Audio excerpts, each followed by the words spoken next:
Hello, everyone. So I am coming to you live from the living room.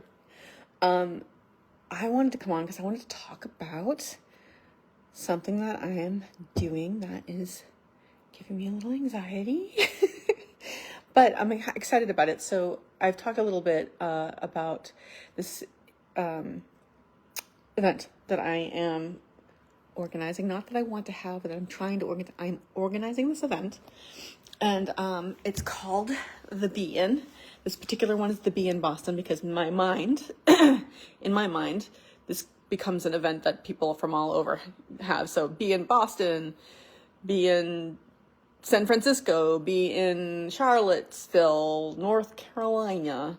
I don't even know. Whatever. Ooh, just trying to.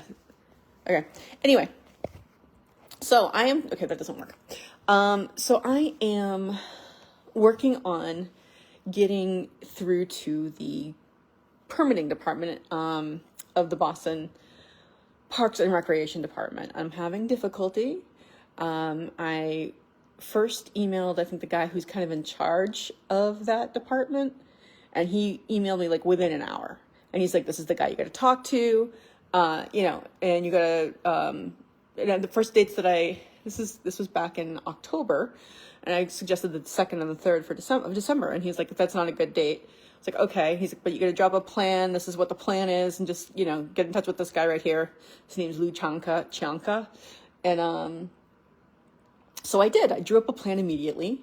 I asked for December 15th or 16th, and, I submitted it immediately to the dude who I was told to submit it to.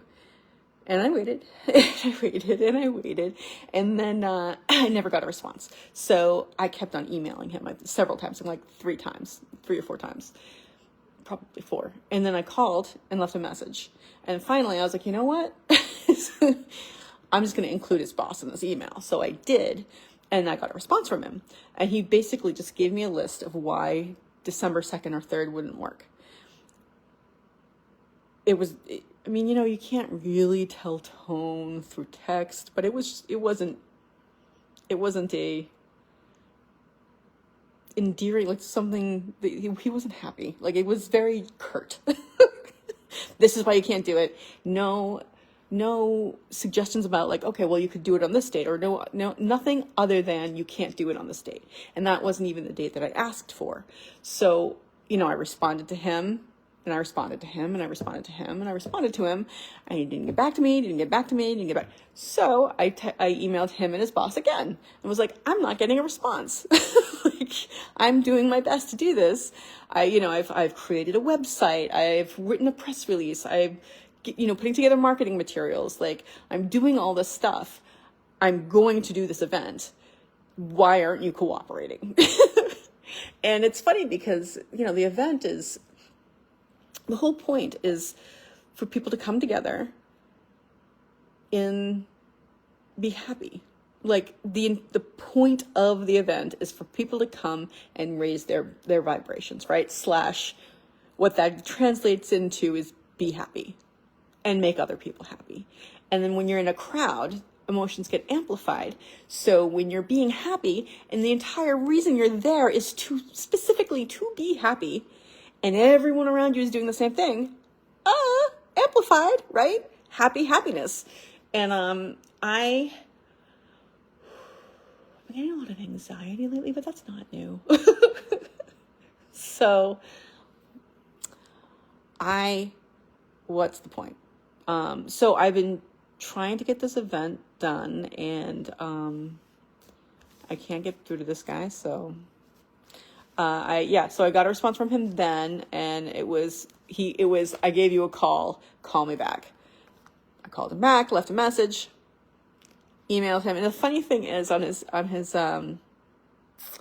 voicemail, he leaves a message. His message says, if you want to get in touch with me more quickly, email me. And it's just like, dude, like, is it me, or does he do this to everybody? I can't imagine that he does this to everybody, because this is his job.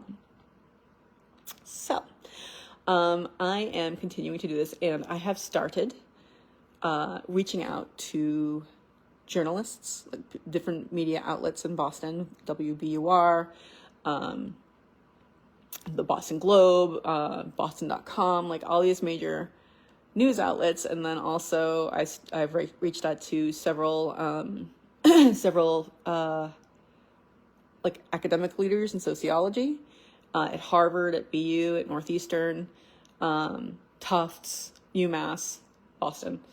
And then I'm starting, let's see, it was news outlets,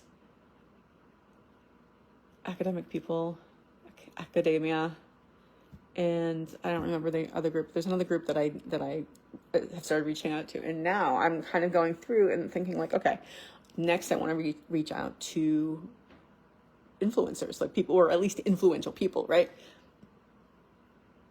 Government people. But anyway, I found this list on Boston.com of like the 100 most influential people in Boston. And so I started going through them and looking for contact information. And I've gotten like 10, because, you know, these people aren't exactly easy to get in touch with. But they're like big time. they're like no joke, right? I mean, they're like, you know, the Boston Globe, CEO of the Globe Media, you know, and other people like that, like big time people who, frankly, I'm a little nervous to reach out to, because not only like is it just it's not just being intimidated. It's not even like that. The problem I'm having is that I read about these people and how accomplished they are and all these amazing things, especially, I'll just say it, especially when it's a woman, right? Like, I just compare myself to these people who are like unbelievably accomplished and amazing, and, you know, philanthropists and, you know, social justice leaders. And I'm just like, and I live in my parents' living room. But then I'm like, okay, you know what? You had some challenges. You got depressed. It's okay. People like it. But the idea of reaching out to these people and being like, I'm doing this event, and then being like, who are you? Well, not even like not even that, but just like having a conversation with them and having to reveal that I'm not going to say that, because that is not nice to me. I'm going to be nice to me because I am great. That feels weird saying, because one day I will mean that. No, I do mean that, but anyway. Self-esteem. So, anyway, so I've decided to reach out to these people who are, you know, like influential members, like, you know, big, like, I keep saying big, but like in the Boston government, right? You know, like counselors and state representatives, and like people in like Maura Healey's, not cabinet, but, you know, the people who deal with her stuff. And like, it's these people who are just very, very accomplished.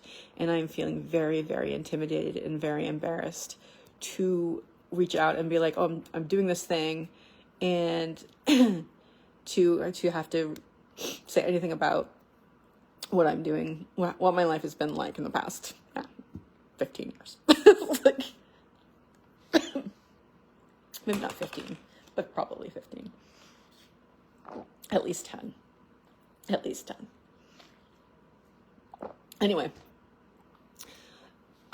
so I'm working on that, but I'm going to do it anyway, because I really do, not even like, honestly, if it was just like, okay, reach out to these people, I might not be able to do it, I think. But the fact is, like, I really do believe in this event, and I think it's important. I think like people need it. Like I like need it. You know what I mean? There's so much shit going on, and, you know, there are rallies and protests and people at the Thanksgiving Day parade putting blood on themselves. And it's like, that's not really doing anything. You know what I mean? Like, the thing is, this group, this event is not anti anything, right? It's not a protest. It's not anti anything. It's pro stuff, right? So if you are pro peace, there's no room for war. If you are pro love, there is no space for hate, right? Like you don't even have to think about that stuff because you're working for love. You're working for peace. You're working for collective consciousness and positivity. All the other shit, it's not there. I mean, it's there, but like the more attention we pay to it, the more of it we get back, right? Where your attention goes, energy flows. And if our attention is all on the bad shit, that's all we're going to get.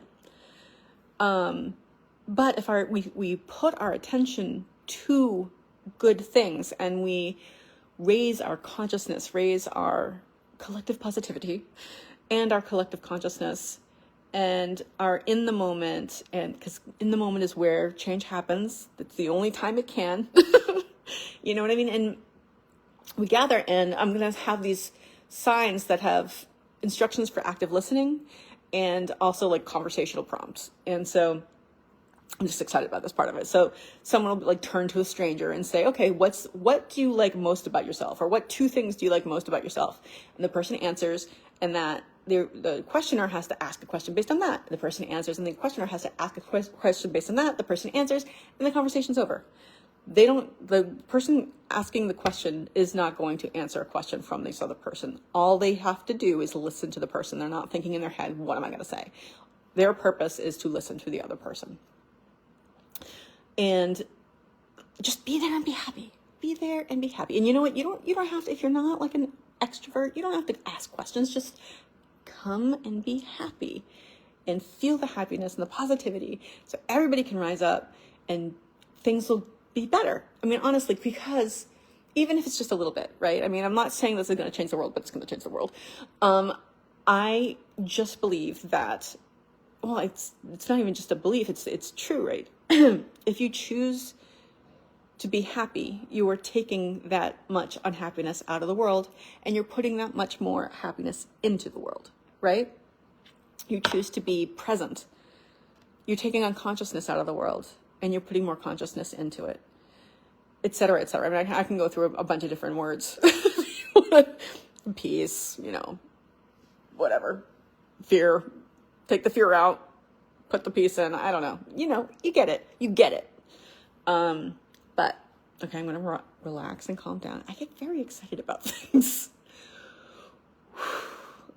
So, yeah, I've been a little scared and a little hesitant to reach out to people, but especially because, I mean, not just the stuff I've already talked about, but also because this guy at the permitting department is giving me a hard time. And by hard time, it's not like he's being mean. He's just not getting back to me on anything unless I tell his boss on him. I tattle on him. So I'm kind of nervous about reaching out to these people and getting the buzz going before this guy even tells me how much permitting costs. You know what I mean? It's like, I'm not going to wait. October 31st, dude. October 31st. I reached out. It is now the end of November. I wanted a date in December. Well, that's not going to happen. So, okay, January, fine. New beginnings, new year, fine. I wanted the month of goodwill. Peace on earth, goodwill towards men. That was the month that I wanted. But I'll settle for new beginnings. And we can still say peace on earth and goodwill towards humankind, people kind. But yeah, so I'm pretty sure I'm pissing this guy off, which is not the best strategy to go about getting what you want. However, doing what I'm supposed to do, emailing and getting in touch, isn't working. So what does it matter if I piss him off? Because the other way is not going to work anyway. So if I just go and I really want to get people excited about the idea, like, I was going to say tweeting about it. And like, tweeting, it's like, number one, it's X, right? And like, also, I don't tweet. I don't. But I mean, talking about it, and, I've created several social media squares for people to post on their social media stuff. And you can find those at www.b-in.life.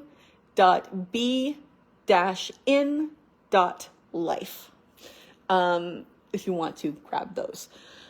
They're on the support page. So anyway, so I'm sending out these press releases. I'm sending out these letters, and they're going to be influential people. And I'm really hoping to get to get a response, right? Like, I think this is a good idea. I really feel very, very strongly that I am being called to this. Like, that this is the universe saying, we need this. You know what I mean? Like, we need this. I really, truly believe that this is an event that we need, and maybe it could start something bigger, right? I mean, I'm not saying this for my own like ego, although it is involved. But just thinking about, like, this could be the start of something really great. I feel, like, if people hear about being in Boston and they're like, oh, just people went and they were happy. They were just existing in the moment, being good to each other, being kind, and raising their vibrations. Which, by the way, guys, right? So we all raise our vibrations in the little group. I'm hoping for thousands of people, but whatever. We all raise the vibrations of that area, and the thing is, everything's energy, right? So the vibrations. I'm gonna slow down. Relax. Okay. So my voice is a little cracky, but so the vibrations that we raise go out from us and spread throughout the cosmos. And I say that half jokingly, but also it's true. What I really believe that there's going to be, there will be consequences that we can't see that are very, very good. And how could there not be? You know what I mean? Like, it's just people being happy and being kind to each other. Let's just get together and be kind. Let's do it. Come on. So anyway, the point is that I am nervous about like reaching out, and I was really thinking like, oh, I don't want to do this. And I almost saying, no, I won't. But then I'm going to, because it's not just about me. And I think that if it were just about me, I wouldn't. Who knows? But I probably wouldn't do it. Let's just be quite honest here. But okay, guys, my energy levels. Well, I don't get to talk to people much, to be quite honest. I'm home. Well, my parents' home, dealing with them, and that's just about it. And working and trying to get my company off the ground. So when I get to talk to someone, I'm talking to myself right now, but when I get to talk to somebody, I get excited. And I really do want to keep, while I want my energy to be positive and high, I do not want it to be frenetic, right? And I do realize that tends to happen. So that's another thing. I am monitoring my energy output and the quality of it. I'm going to go into something else now, but it's also about feeling like I have the right to take up space. You know what I mean? If that makes any sense to you. Like, I don't have to apologize for existing. Ooh. But when I'm talking quickly, and this happens with everybody, not everybody, but I think when people talk quickly, they're quick talkers. They're just trying to get through what they're saying because they don't feel they have the right to take up space. And that is something I personally am working on. And I think learning to take my time, think about what I'm saying, be in the present moment, and communicate my thoughts is a good thing to do. So that's what I'm going to leave you with. I've been enjoying talking to myself and to you. But now I'm just going to be grateful that I have a roof over my head and I have food to eat and a really comfortable blanket. I really like my blanket. It's one of those nap blankets, the weighted They're really, really soft. It's my favorite blanket. And I am also grateful that I am not homeless, to be quite honest, at this point. Anyway, and for air is good too. And I'm grateful for this calling, or I don't know, inspiration for this event, because I really do believe in it. I really do believe in it. And I just want other people to believe in it too. So I'm grateful for all of that. And so I just want to remind you guys that even if you're feeling a little anxious and a little bit like you're not supposed to take up space, and it's just a horrible thing to say to myself. It's just really bad. I mean, I'm not going to say, oh, that's bad. Like, that's not a good thing. That's not a good thing to say to yourself, right? It's not. And I'm grateful for the ability to, we can call it creatively visualize, we can call it daydreaming. Either way, it is motivating me. And I'm going to remind you guys that even if all the shit's going down and you're a little confused, a little don't know what to do, whatever it is, you can always choose to have a grateful night. If I can turn this off.